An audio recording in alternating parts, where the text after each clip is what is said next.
అయితే ఈ mother Teresa అనే టాపిక్ లోనే ఆవిడకి భారత రత్న అరుదైన ఆ గౌరవాన్ని ఇవ్వటాన్ని ఎలా చూస్తారు?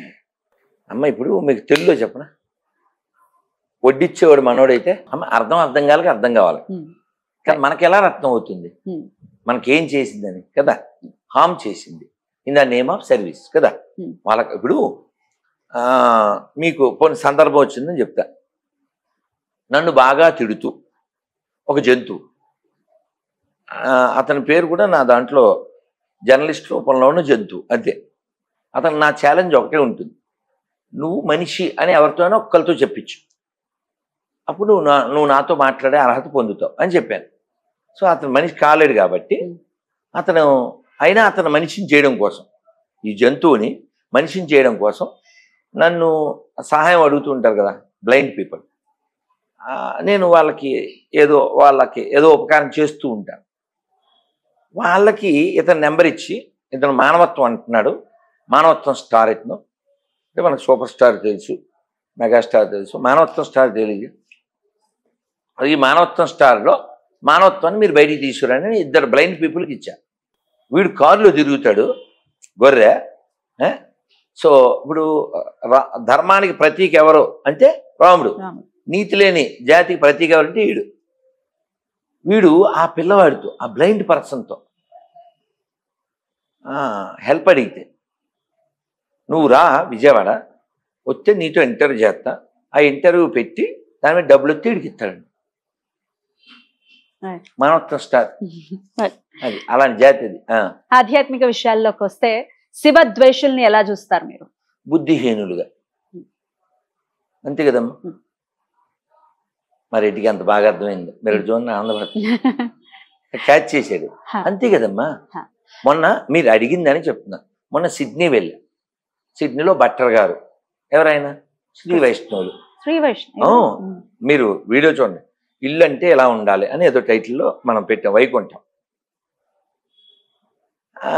వారు తెలుగువారు, మొట్టమొదటి తెలుగు ప్రీస్ట్ ఆస్ట్రేలియాలో.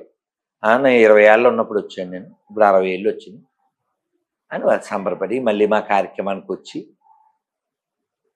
వారు అంటున్నారు, వారు శ్రీ వైష్ణవులు, వారి యొక్క పూజా మందిరంలో గణపతి కూడా ఉన్నాడు. వైష్ణవులు విశ్వక్సేనునే కొలుస్తారు, కానీ గణపతి కూడా ఉన్నారు. ఆయన గణపతి మండపానికి వచ్చారు. వారు ఏమన్నారంటే నాతో, ఎవరైనా వేదంలో ఉన్న విషయాన్ని ఎలా రిజెక్ట్ చేస్తారు? శివుడు ఇప్పుడు ఇక్కడ మనం గమనించండి, ఈ గుడి శివ పంచాయతనం, శాక్తేయం, శైవం, గానాపత్యం, కౌమారం, వైష్ణవం. సూర్యుడు పైన ఉన్నాడు, సూర్యుడు ఎలాగో పైన కదా. వారన్నమాట ఓ శ్రీ వైష్ణవులు అన్నమాట శివుణ్ణి ఉన్నదే కదా, ఎగ్జిస్ట్ కదా, దాన్ని ఎలా రిజెక్ట్ చేస్తాం, ఎలా అపోజ్ చేస్తాం అన్నారు.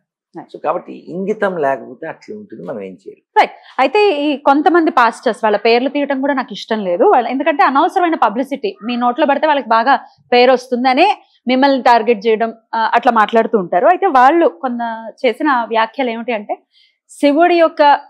శివుడిని రకరకాలుగా మాట్లాడుతూ శివుడి యొక్క అంగమే లింగం అని మాట్లాడటాన్ని ఎట్లా చూస్తారు, ఎట్లా దానికి సమాధానం? ఇప్పుడు ఒక విషయం అమ్మా, మీకు అర్థమయ్యేలా, ఇప్పుడు నన్ను రాగానే నేను టైర్డ్గా ఉన్నాను, మీరు గురుజీ మీరు ఏదైనా జ్యూస్ తెప్పించుకుంటారు కదా, మీరు తాగండి అని చెప్పారు మీరు. సో నేను మహా అయితే జ్యూస్ మాత్రమే తాగుతాను, ఏ తిండి తిన్నాం, ఖచ్చితంగా నో బైట్ ఎట్ నైట్. ఇప్పుడు మీరు ఇంటికి వెళ్ళాక తింటారు కదా, ఇప్పుడు నేను మిమ్మల్ని అపోజ్ చేయొచ్చా? చేయకూడదు. ఎప్పుడు అపోజ్ చేస్తా అంటే, మీరు కూడా తినండి, మా ఉప్మా చేసుకొచ్చానంటే మీతో గొడవ పెట్టుకోవాలి. మీకు ఉప్మా ఇష్టం చేసుకోండి, జీడిపప్పులు వేసుకోండి, ఇంకో పప్పులు వేసుకోండి, నెయ్యి వేసుకోండి, నన్ను ఫోర్స్ చేయకూడదు కదా. అలా వాడు శవాన్ని మొక్కుతున్నాడు గొర్రె, మాకే అభ్యంతరంలే, అందరూ అది మొక్కాలంటాడు కదా అందుకు. సో శివుణ్ణి మొక్కకపోయినా పర్వాలే, రాముణ్ణి కృష్ణుని మొక్కపోయినా పర్లేదు, మేము చెప్పగలం అని చెప్పండి. ఎండిపోయిన శవాన్ని మొక్కపోయినా పర్లేదని చెప్పండి, చెప్తాడా? ఇంకోటి మీరు మర్చిపోకండి, ఏదో అడగబోయారమ్మా, వాడు ఎవరికైనా చెప్పండి, మీకు ఒక కామన్ పాయింట్ చెప్తాను, 2 వ్యాలిడ్ పాయింట్. ఇక్కడ ఎవరు ముస్లిమ్స్ లేరు, ఇక్కడ ఎవరు క్రైస్తవులు లేరు. Common point. ఇక్కడ 3 లైన్లు ఉన్నాయిగా. నీతి లేని హిందువులు ఇందులో ఉన్నారు, భీతి చెందిన హిందువులు అక్కడున్నారు, ఒరిజినల్ హిందువులు ఎక్కడున్నారు. అంతే. మీకు వెలిగింది. వాళ్ళు కూడా ఎలాగానో కోరుకుందాం. ఇంత నీచంగా మాట్లాడటం మన దేవుళ్ళ గురించి ఎందుకు అట్లా మాట్లాడే ఎందుకంటే ఇప్పుడు మీరు ఆలోచించండి. ఇప్పుడు వాళ్ళదేంటి వ్యాపారం కదా. వ్యాపారస్తుడు ఎవడైనా ఏదన్నా షాప్లో కొనుక్కొని ఇష్టం అంటారా ఏంటి? కస్టమర్ని ఏమంటాడు? మీరు దాని చిన్న ఉదాహరణ, మీరు మెడికల్ షాప్కి వెళ్ళారు, స్లిప్ ఇస్తారు, సేమ్ మెడిసిన్ వేరే కంపెనీ తీసుకుంటారా అంటారా? బాగానే పనిచేస్తుందండి, సూపర్ అని అంటారు. వాళ్ళు కస్టమర్ని వచ్చిందని పోగొట్టుకోరు కదా, ఎవరైనా వ్యాపారం కదా. సో వ్యాపారం చేసేవాడు కస్టమర్ని పోగొట్టుకోడు. అలాగా క్రైస్తవునిది ఒక వ్యాపారం, మాఫియా.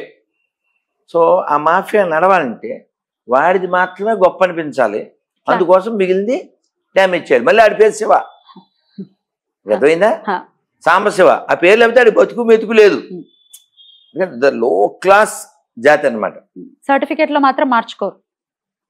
మీరు ఎక్కడ దొరికారమ్మా? ఆడి పేరే సాంబశివ అంటుంటేను పేరు మార్చుకోరు, సర్టిఫికెట్ లో కూడా మార్చుకోరు. ఇక్కడ ప్రాబ్లం ఏంటంటే రిలీజియన్ కాదు. ఇప్పుడు నేను చెప్తున్నానమ్మా, యాజ్ ఏ హిందూగా ఎవడైనా మతం మారి ఎండిపోయిన శవాన్ని మొక్కొచ్చు, నేను చెప్తాను, నాకు అభ్యంతరం లేదు. ఎవడిష్టం వాడిది కదా, వాడిని చెప్పరు అంటే పనికిమాల మతం అది. అందులో ప్రేమ లేదు, అందులో స్వేచ్ఛ లేదు, లత్కోరు మతం. ఇప్పుడు నేను ఎందుకని మీరు అపోజ్ చేస్తారని అడగండి. ఏంటి అపోజ్ చేస్తున్నాను? I'm not against their religion. I don't have any problem with religiosity. My problem with immorality. నీతి లేనోడు. ఇప్పుడు మీ నాన్నగారి పేరేంటమ్మా? సుబ్రహ్మణ్యం. ఎన్ని సెకండ్లు పెట్టింది చెప్పడం? ఇమ్మీడియట్ గా చెప్పండి. సుభాష్ మీ నాన్న పేరు? మా నాన్నగారి పేరు చెప్తున్నాను. ఈవెన్ సెకండ్స్ లో జరిగింది కదా, మరి నాకు ఇయర్స్ పడుతుంది. చెప్పించలేకపోతున్నారు ఎందుకంటే. సరే, కొడుకు విషయం ఎలాగో అడిగారు కాబట్టి, నాన్నగారు కొడుకు అంటున్నారు కాబట్టి అడుగుతున్నాను. జీసస్ ని కృష్ణుడు కొడుకుగా అభివర్ణించారు ఒక ఆవిడ, దీన్ని ఎలా చూస్తారు? భగవద్గీత ప్రకారం కరెక్టే కదా. కరెక్టా? ఎలా కాదు? ఎలా భగవద్గీతలో 15వ అధ్యాయం 7వ శ్లోకం, మమే వాంసో జీవలోకే జీవభూత సనాతన. ఇంకోటి కూడా రిఫరెన్స్ ఇస్తా, చెప్పనా? చెప్పండి. సర్వయోనిషు కౌంతేయ ముత్తయ సంభవంతియాం తేషా మహద్యోనిం అహం బీజ ప్రదప్పిత. I'm the father of all living beings. ఇంకేంటి? అయిపోయింది ఆన్సర్. సో కరెక్ట్ ఆవిడ చెప్పింది కదా. ఈ మాట మా పెద్ద స్వామి వారు కూడా చెప్పారు కదా, ప్రభుపాదుల వారు కూడా చెప్పారు కదా. Jesus says I'm son of God, Krishna says I'm God of all, I'm father of all. సరిపోయింది ఆన్సర్ అయిపోయింది.